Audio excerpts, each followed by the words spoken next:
May talento ka sana, Ox. Namamangha nga ako sa'yo, tol. Ngunit di naman namin hiling maging defensive ka, gusto ka lang namin maging accountable. Niloko yung mga tao, tas umexit siya, ngunit nakaraan mo maghahabol, Ox, hindi ka toro, bullshit ka, isa kang malaking tubol. You cross the line! You motherfucker sa daming ninakaw na punchline, hindi maturing na pride sa FRBL o ni Rayan, and I think that's actually quite fine. Nilapastangan mo ang sining, lalo mga rapper sa rap lines, at tila jumper na namatay to sa short circuit, sa nakaw line siya nag-flatline.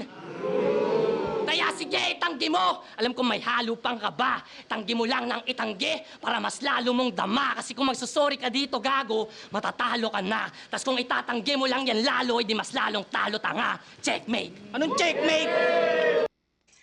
Round 2 ni Ozarugami. So, yung angle niya dito sa may bandang gitna padulo is yung pagnanakaw linya ni ni Oxmag. Doon siya bumuo ng mga punches niya. Yung medyo basic lang yung iba. Hindi lang ganun kalakas yung landing ng mga niya. Pero ang gaganda ng mga build up tsaka no setup. So props doon kay Ozarugami.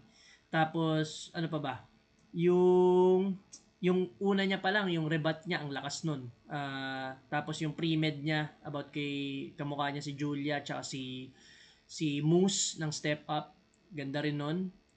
Panoorin muna natin yung round 2 ni Oxmag bago natin i-judge.